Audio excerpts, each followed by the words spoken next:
the best in the world at engineering? Well, from the steam engine to the internal combustion engine, from cast iron to the suspension bridge, from steel ships to the Harrier jump jet, British inventions top the league. Look very carefully and you'll find that we British have been behind almost every advance that has shaped the modern world.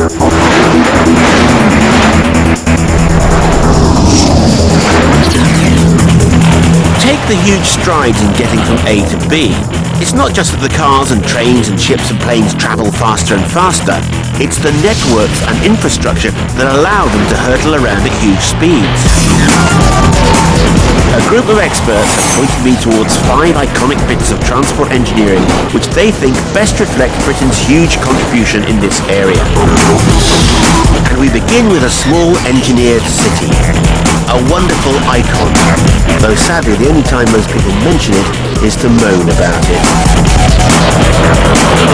The most famous airport in the world, the busiest international airport on the planet. Today I'm in a place where 68,000 people work. In a year they each look after 1,000 people. That's 68 million people, more than the population of the British Isles, all using this, the world's busiest crossroads, Heathrow. A jet takes off from or lands at London Heathrow every 45 seconds. Hundreds of carriers with pilots from every nation under the sun. It's a minor miracle that there aren't several crashes every week. Miracle workers live up here. This is Heathrow's brand new control tower, the most advanced in the world. In the early days of flight, air traffic control was more rudimentary. It involved a lot of waving your arms about and shouting. These days there are flashing lights and buttons and things. But it can't be that complicated because they're going to let me have a whack at bringing in a jumbo. We're not telling the passengers, of course. Watch out, Hanslow. Right.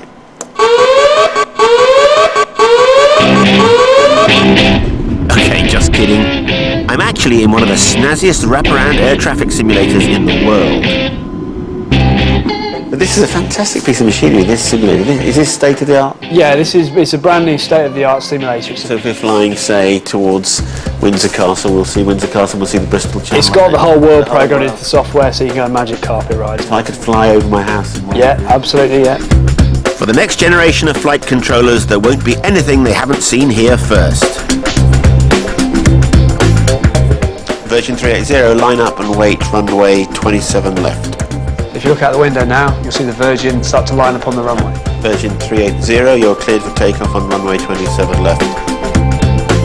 If on Virgin Flight 380, a pretty young stewardess pours boiling coffee into the lap of the captain, this thing will simulate the effect on the aircraft as the poor man grapples with his joystick. The Virgin 380 will roll down the runway. That's the plane that I've taken off. Pretending you can't see me, look.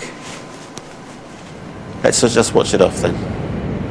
Nearly 10,000 big jets take off or land here every week. But when Heathrow began its life as a civil airport just after the war, it handled just 200 little planes with propellers. And believe it or not, the first terminal was an army surplus tent. But things soon changed. In 1949, we Brits invented the Comet, the world's first ever passenger jet plane. The world was getting richer, and international travel was opening up to more and more people. London was ideally situated as an international hub linking America with Europe and Asia. The newfangled jet needed longer runways, and more passengers meant a bigger and better airport. Sadly, one of the most extraordinary bits of Heathrow is buried underground, a sprawling maze of tunnels, filled with clanking robots and little trains, reaching speeds of 60 kilometers an hour. This is the land of the bags. When your silver suitcase disappears through the little plastic curtain, this is where it goes, to meet thousands and thousands of other cases, filled with knickers and guidebooks and insect repellent. Every year, over 100 million bags and cases whiz through these tunnels, and amazingly, almost all of them get where they're supposed to. Now that's a really impressive bit of transport engineering. Like so much of Britain, Heathrow wasn't planned. It grew organically in a higgledy-piggledy way. It doesn't have the fancy plastic tubes of Paris Charles de Gaulle or the Barbarella curves of New York's JFK. It's British. It's not pretty, but it's sensible and it works. Although, as we can see in the new Terminal 5, we can sometimes rise to the occasion. Look at this. That is Heathrow Terminals 1, 2 and 3 and number 4 over there. I know what you're thinking, what a shambles, what an absolute mess that is. But look at this. Terminal 5, isn't that great? Neat, elegant, tidy. The new terminal building, designed by Richard Rogers, is also typically British. Inasmuch as it took 13 long years of futile wrangling before it got past the planners. Now, amazingly, the site of Terminal 5, T5 as they call it, is 260 hectares, which is one Hyde Park. BAA's Mike Forster has agreed to escort me around. Right, so we've parked our car, Mike. We're about to go off on a big long-haul flight. The car park is nice and handy. That's the first thing that strikes me. Yeah, it's 30 metres away, and actually the passengers coming over will come over a glass sky bridge. Lovely. Over a landscaped area with fountains, trees. Beautiful.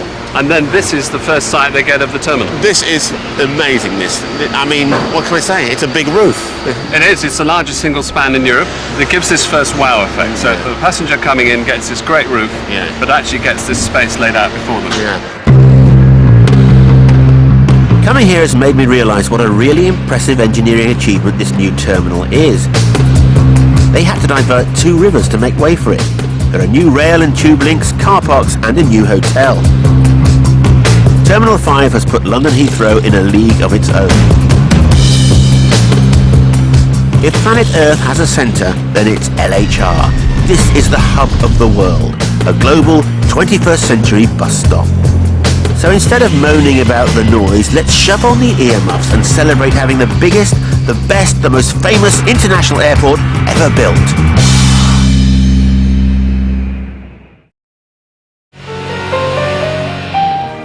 For thousands of years, humans have clustered around rivers. Before the age of tarmac and rail, they were the natural arteries of economic life. The trouble is, what happens if the river doesn't go where you want it to go?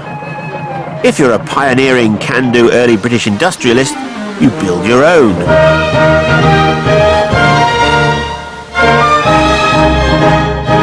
Picture the scene. It's the mid-1700s, before the Industrial Revolution has really kicked in. The British have realised for the first time in human history that there's buckets of cash to be made from turning raw materials into finished products on a large scale. Arkwright is dreaming of building the first ever factory. And you're a landowner, Francis Egerton, the young Duke of Bridgewater, who happens to find a pile of coal on the estate. Coal which will soon power the machines inside the new factories. But the success story starts behind this rock face. That's where the coal was, the source of Egerton's fortune, and that's where our journey begins. There's only one hitch. The coal is in Worsley, near Eccles, and the factories will be in Manchester, 7 miles away. The answer? To revive an ancient Roman invention, the canal. When you think of canals, you normally think of industry, of grim northern towns, of labour and toil. But the inspiration for this canal is altogether more continental and romantic. In the 1750s, Egerton was touring the ancient ruins of Europe when he met and fell in love with a pretty French waterway, the Canal du Midi. But back in London, he forgot about the canal and switched his affections to a scrummy bit of hot stuff called Elizabeth Gunning. Happily for the future course of human civilization, she chucked him. Dejected and spurned, Francis returned north and channeled his passion into making money. He realised that if there was a canal between Worsley and Manchester, he would make a fortune. So Bridgewater set about building the first canal of the industrial era. Canal buff Harry Arnold shows me the route. Cast off, Rory! Hi, Captain. Now, the ancient Romans were a clever bunch, and Bridgewater soon realised that building canals wasn't as simple as it first appeared. So to help him do it, he hired James Brindley, the most famous water engineer in Britain. A lovely day for it, Harry. Beautiful, yeah. Hey? Of course, the barges in those days had no engines because they hadn't been invented. But Harry hasn't got a horse, so we'll just have to imagine. Brindley was a true pioneer, a man of great instinct and energy. He saw obstacles as challenges. He worked largely from memory, so there are very few records of his workings left, but it's clear that the Bridgewater Canal tested all his engineering skills. And fortunately, he was up to it. Harry, what do you think Brindley brought to the project? He was an expert in mills and the movement of water. As simple as that, he was one of our first major national engineers. The entire canal had to be dug by navigators, or navvies, using shovels, picks and barrows. Incredibly, it took just 2 years to build the first 7 miles between Worsley and Salford, and it opened in 1761. Seems a silly thing to ask, but how does the water stay in and why doesn't it leak away? Stuff called clay puddle. There's a certain type of clay which you can dig out of the ground from clay pits, and you mix it with water and you basically tamp it down. People do it with boots, shovels and even herds of cows that drove along the bottom, and it sealed the bottom of the canal. Excellent.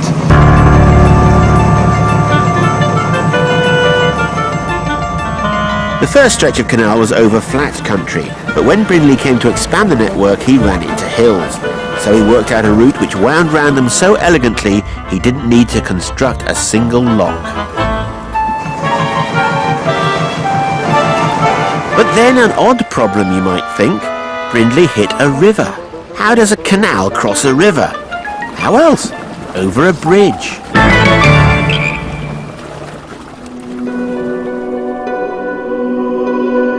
So Brindley copied the Romans once more and built an aqueduct over the River Irwell. The Barton Aqueduct was the engineering marvel of its day, attracting thousands of awestruck visitors. Sadly, the stone aqueduct was demolished when the River Irwell was expanded to become the Manchester Ship Canal. However, the aqueduct was replaced by something even more amazingly clever: the Barton Swing Aqueduct. Now look at this. Up there is the Bridgewater Canal. Behind that iron wall is the canal with my boat on it. Look, some of it's dribbling down the side here. It's rather worrying standing here. This is what's going to happen. This bridge over here, this big grey thing, that has a section of canal on it, that has water in the bottom of it, that's going to swing around, join up with the Bridgewater Canal, open the gates, and off we go to the distance. I can't think of anything that could possibly go wrong, except I'm the one in charge of swinging the bridge. Now look at this, it's so clear from up here. You can see there's the middle section of the canal, like a big swimming pool. That swings around and joins up. Look at that. It's fantastic, and it's all the original engineering. This is big engineering, that, and it's all operated from this little handle up here, which I have to turn clockwise. Now let me think. Clock, yeah, that's okay. Here goes. Look out, Manchester. Oh, it's not moving at all. It's a joke, isn't it, at my expense? This actually isn't connected to anything. Oh, there it goes.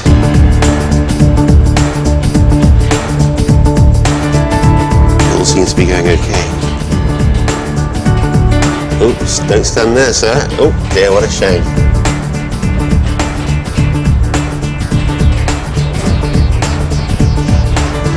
Beautiful, that's smooth as silk. And only one casualty. The canal cost the Duke a fortune, £20 million in today's money. But along bumpy, muddy roads, it took 15 horses to haul 30 tons of coal to Manchester.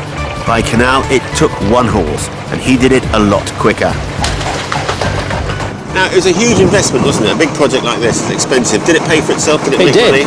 It did. That's one of the things about the Bridgewater. Not only was it the most successful canal of the canal area, it was the most successful private investment. It was totally privately financed and made a lot of money for the Duke. Today we call it excess profits. We wag our fingers and tut-tut and think up a special tax.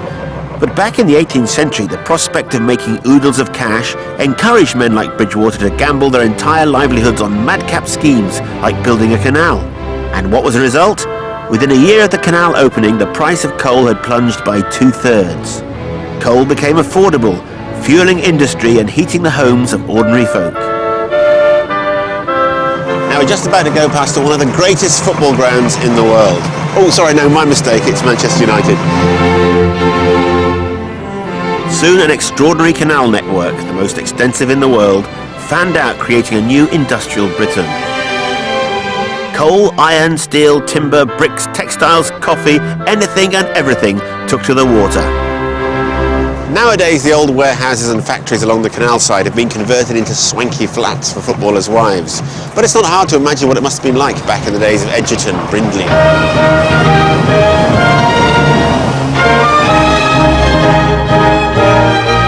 Today, canals are where we go to fish and walk off a heavy Sunday lunch. But these pretty little waterways were among the first great achievements of the modern age. They changed the world. Manchester, Harry, at last. Still no rain. No, the sun does shine in Manchester, Rory. Thank you so much, that was excellent. Thank you. Really enjoyed showing you something of the Bridgewater Canal. It's wonderful, thanks so much. I'll be back in about 3 hours, okay? And then we'll go back. Wait for you. Cheers, mate. Canals made coal cheap, and cheap coal changed the world. People now used it to heat their homes and boil their kettles. And from kettles came steam. And from steam came one of the biggest, brightest ideas in human history. The golden age of canals was short-lived.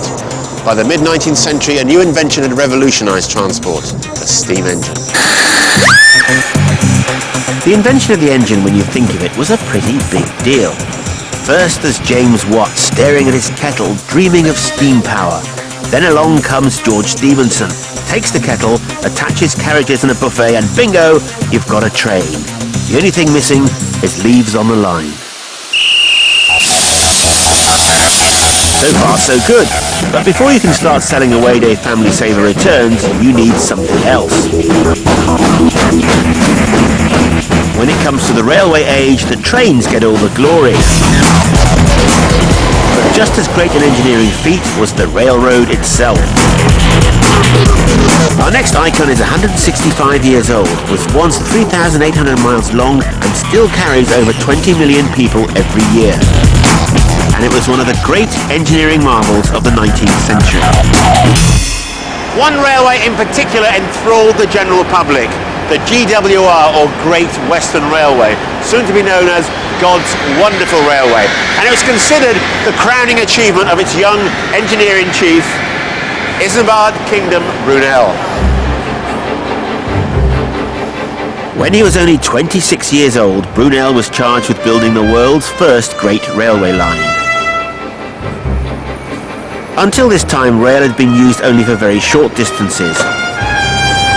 But Brunel ended up linking London with the Midlands and with the West Country.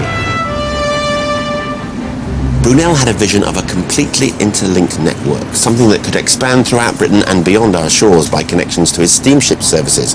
Why stop at Bristol, he said. Why not design something that can go as far as New York?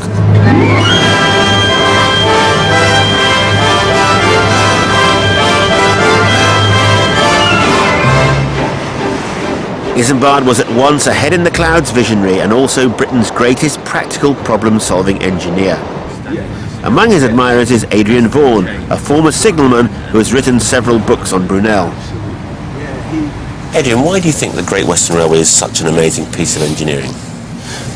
Brunel makes 118 miles of railway and there is hardly a steep gradient in the entire thing.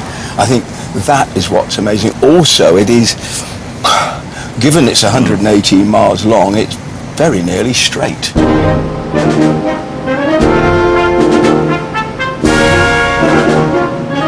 Mounted on horseback, Brunel spent 3 months cantering through the Thames Valley, seeking out the straightest, flattest route westwards.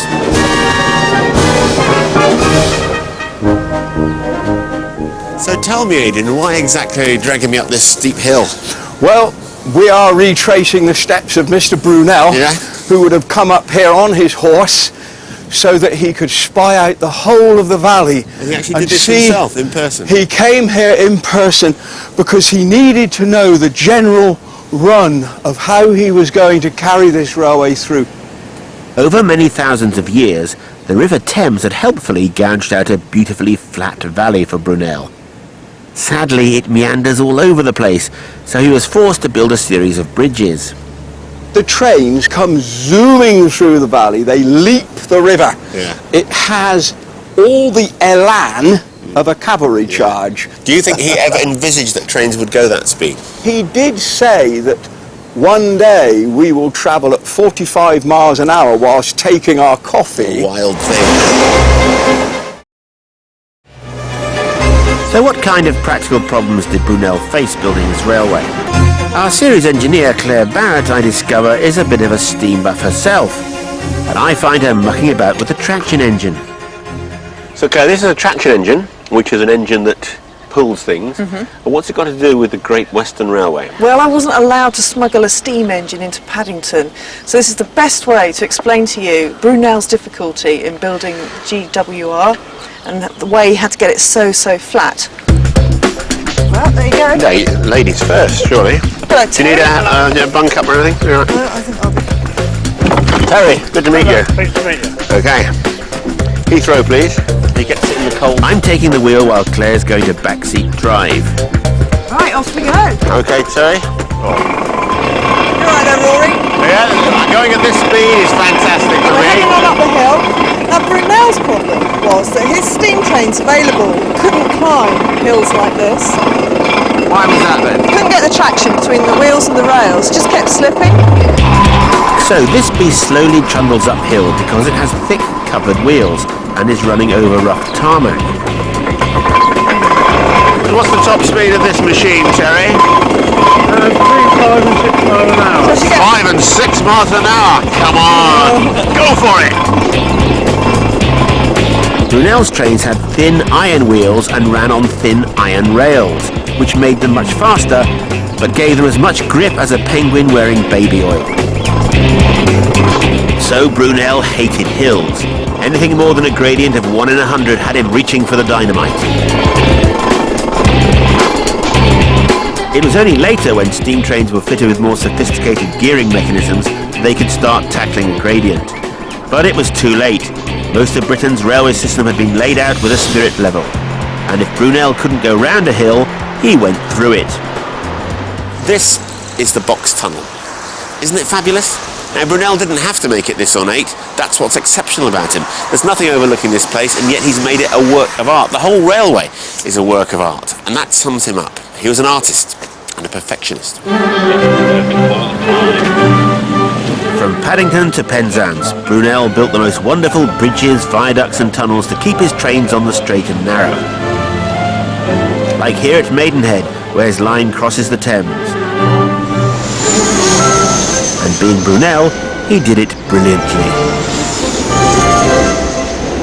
Okay, what is this? It's made of brick, it goes over a river, it carries a railway line. It's a bridge, a perfectly ordinary, normal bridge. No. In engineering terms, this bridge is far from ordinary and far from normal. These arches are the widest and flattest arches in the world.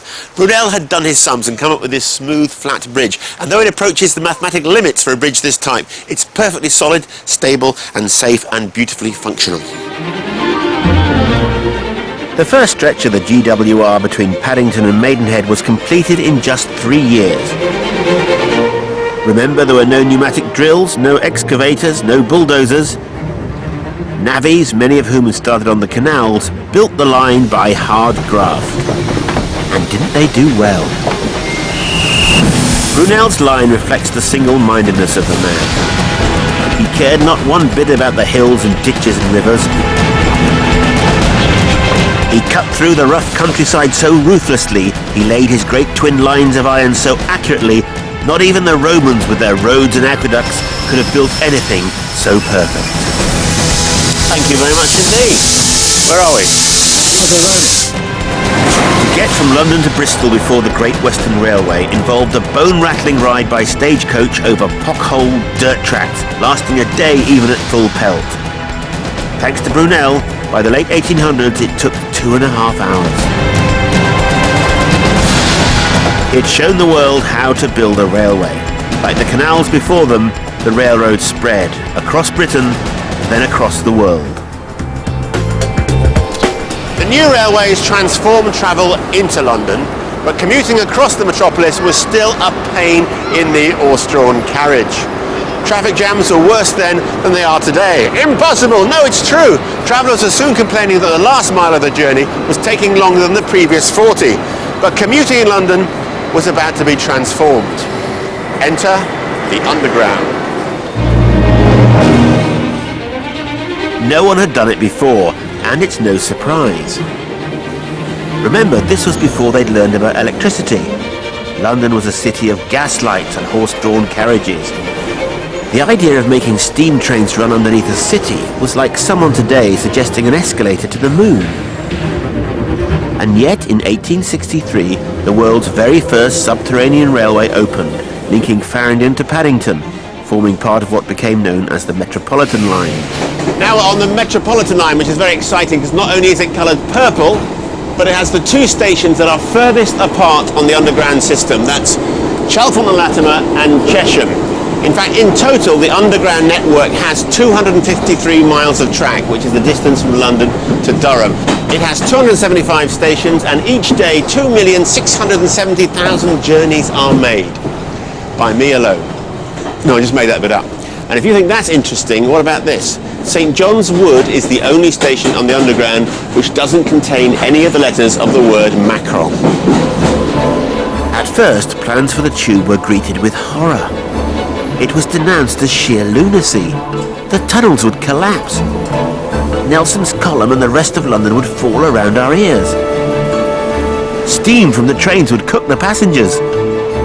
Good afternoon. Welcome to Baker Street. Thank you for coming. Welcome to Baker Street Station. Steam was indeed a problem, but problems are there to be solved. The ingenious solution was a condensing boiler. Instead of releasing the steam, the new Underground engines would turn it back into water and use it all over again. Good afternoon, ladies and gentlemen. My name is Rory McGrath, and I'd like to welcome you to Baker Street Station, which is one of the very first Underground stations opened back in January 1863. Oh, and one more thing. Mind the gap. I said, mind the gap. A couple of fans. Look at this, it says mind the gap, and yes, there is a huge gap there. Now you may wonder why the trains don't actually fit the platforms. Well, that's because when they were first built, they were only allowed to build the railway line underneath the road, so it had to follow every kink and bend in the road. The first tunnels were little more than covered trenches under existing roads. They were dug out, lined with brick, and then covered over with 6 feet of London mud. For all the doom-mongering, the punters weren't put off. At 6 o'clock on the morning the Metropolitan Line opened, these streets here at Baker Street were absolutely packed. 40,000 people came down here to try out the new mode of transport. Guards had to shout, no room, as they closed the doors and crammed people on. The name of the automated announcer is Sonia.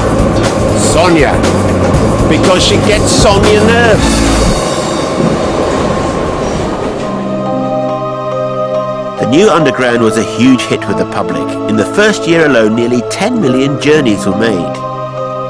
Like beavers, they burrowed under London, linking up Hammersmith, Moorgate, South Kensington, Westminster and Swiss Cottage.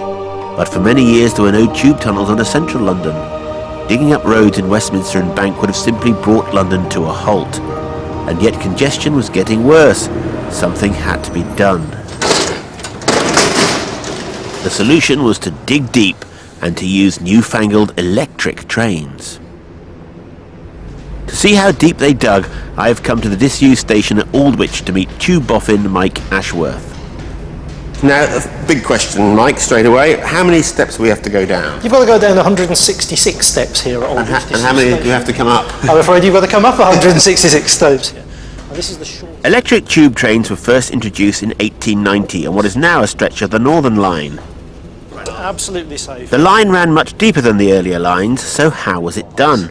This is my first look at that, the distant station. That's a view you never ever get, isn't it? That's wonderful. And also makes you realise how circular, how tube-like it is. It's where the name comes from. How did they do it though?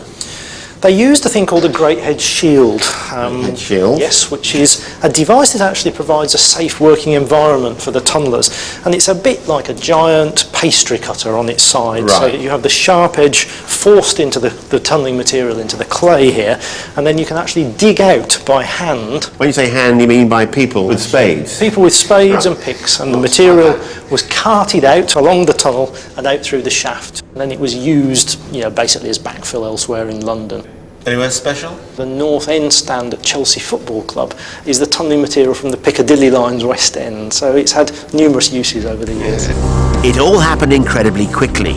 30 years after the opening of the first section of the Metropolitan line, a proper network was in place. Add the Victoria and Jubilee lines, and what we use today is barely different from what the Victorians left us. And what about this Harry Beck's map of the Underground? Isn't it wonderful?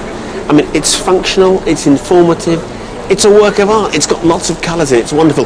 When I first came to London from Cornwall, this is going to sound sad, but it's true, I actually learnt it off by heart to save time. I learned the whole map off by heart. Well, it's before I discovered women and things like that and drinking, but it's a wonderful piece of work, and Harry Beck only got paid 5 guineas for it. For this work of art, he got paid £5.25p. I'd give a tenner for it, definitely. You got it for the box? It's for Spanish tellers. Oh, fancy. No. Morning. 1p, 2p, 50p a pound. I don't care what you drop. Just give me your money, and I promise I will stop. Welcome to London. Have a nice day now. Thanks for coming down to see me. Thank you, sir. Thank you, sir. God bless you, sir, and keep you. Sure you can afford that? Buy some new jeans. The Underground transformed London. The cramped, crowded city we know from Dickens could suddenly breathe. People who worked in the city were now free to live in more affordable, bigger houses with gardens in leafy suburbs like Edgware, Wimbledon, Ealing and Uxbridge. The much maligned suburbs were a genuine liberation for ordinary people. And it was the tube that made it possible.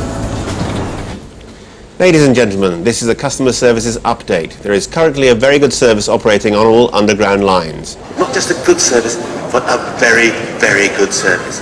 Have a lovely day now. That's what you want to hear, isn't it? Come on. That's what you want to hear. That's better than normal, don't you think? It's much better than normal.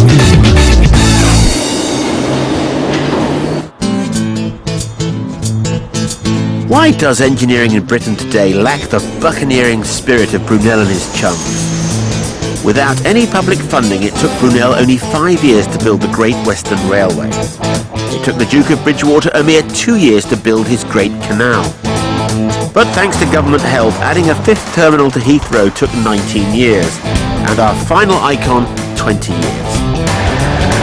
In the Ice Age, 8,500 years ago, Britain split from mainland Europe. And needless to say, they've been desperate to get us back ever since. Albert Mathieu came up with the first serious idea in 1751. Now, nearly 250 years later, his dream has become a reality. And once again, we are joined to the continent by the Channel Tunnel.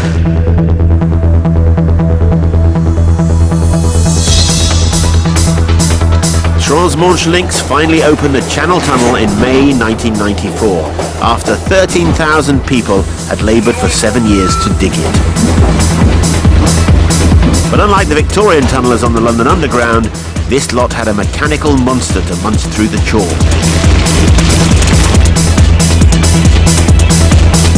The tunnel cost £10 billion, and it's left enough spoil to make England 90 acres bigger at Sanfahoe in Folkestone, where I'm to meet Alan Myers, the construction manager.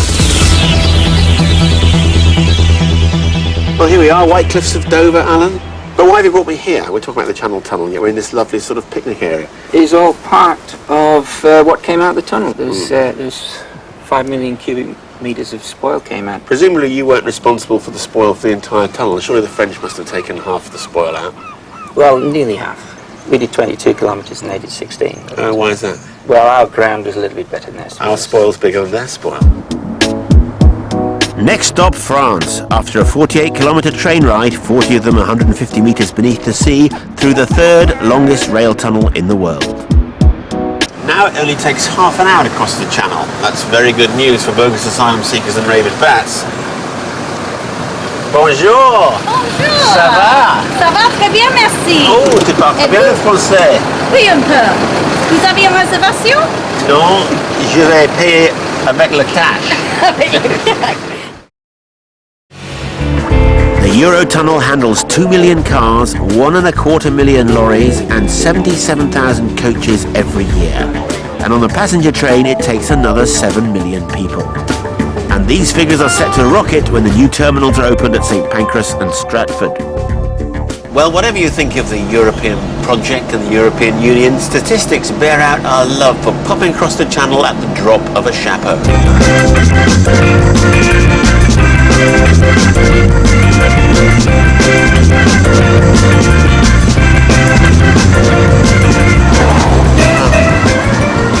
Can't they keep you talking? For Alan it's a source of huge personal pride. How big an icon do you think the Channel Tunnel is in terms of civil engineering? Well, it was voted the project of the century last century. Do I need to say any more? Digging a tunnel under the English Channel is a project big enough to impress even Brunel, even though it's not the longest in the world, and they did have big mechanical diggers. But ambitious modern construction projects still entail genuine risk. During the construction, were there any big obstacles? One of the really big concerns we had at one stage, we were building a big chamber, a crossover chamber in the middle to allow the trains to cross. Well, one day, and it all dropped 6 inches and the water started coming in, and that was a bit hairy. Remind me how close, when you actually joined up and there was the famous shaking of the hands through the hole, how close were the tunnels aligned? Well, we actually confined our survey, our instrumentation, to within that much in accuracy. And that's taken into account things like the curvature of the Earth even, when you're going over a distance. Can't surprise you to finish up a mile outside Calais. I'm still impressed that the engineers tunnelling from either side, 150 metres under the sea and separated by solid rock, managed to meet in the middle. But our series engineer Claire Barrett says it's easy when you know how, and she's promised to show me her theodolite. I've got the theodolite out. That's what it is. I thought it was an early form of mobile phone. But what does it actually do? All the projects in this programme, the tunnels, the railways, everything, they all need to know where they've got to be built. And that's where the theodolite comes in. So you know how to work one of these things? Yeah.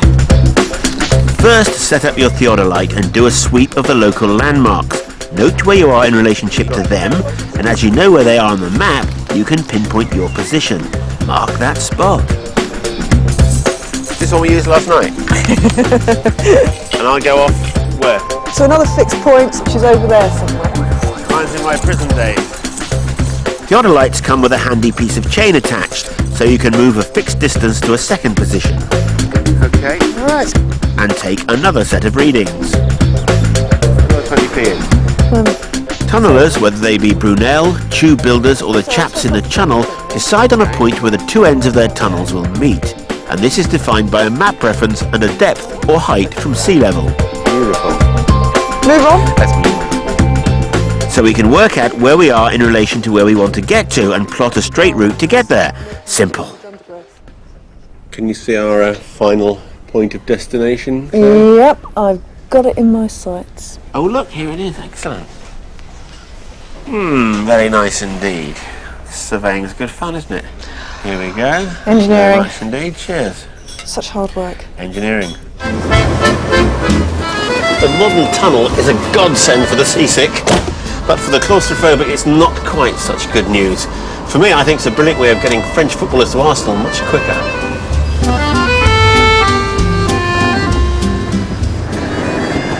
Up here we see a boring machine. Look at that. The French are obviously delighted with the tunnel since it carries millions of English pounds in one direction every summer.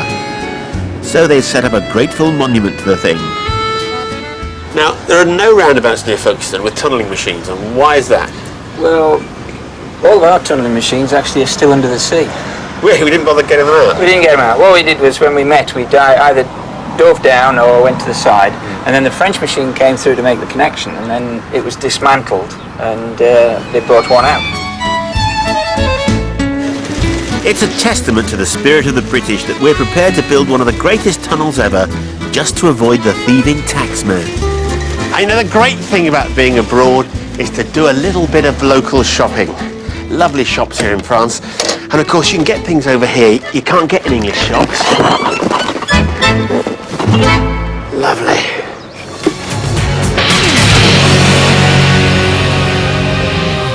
We're all rushing about so much these days, worrying about where we're going and when we're going to get there, that we tend not to notice the transport network that makes our journeys possible. And that's a shame, because the ways I've travelled around the country on this programme have shown British engineering at its very best.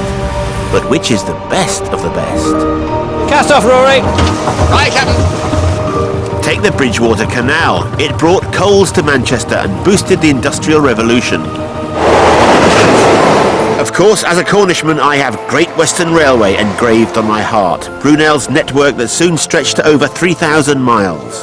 Thank you for travelling on the Great Western Railway. But the tube created a railway network underground. How amazing was that?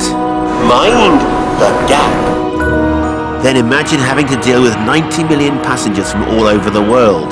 That's what Heathrow Airport has already planned for. This is amazing, this. And you have to admire the Channel Tunnel, 48 kilometres under the sea, just to bring French footballers to Arsenal. Bonjour. Ça va? Ça va?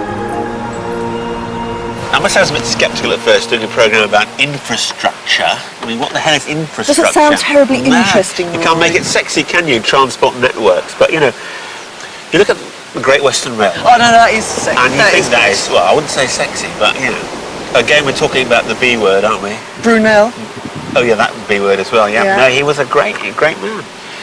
London Underground, I mean, that's Cornish boy up in London. I worship that. I like to get out in the countryside and the canals. What an amazing system. Bridgewater Canal, the whole English canal system is superb.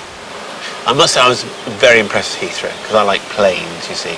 And being in the control tower, it's a big feat of logistics, isn't it, rather than engineering. It's just wonderful. And then we've got the Channel Tunnel linking us with France. Yeah, but apart from that, it's really good, isn't it? Great feat of engineering. It is Although I think superb. the entrance is too dull. The Victorians would have done it in a far grander Imagine manner. if Brunel had built the Channel Tunnel. Oh, it would have had elephants on the outside and everything. But my favourite has to be, I know it's boring, predictable, London Underground. Oh, GWR for me. If only for the map, the London Underground. It's a fantastic system.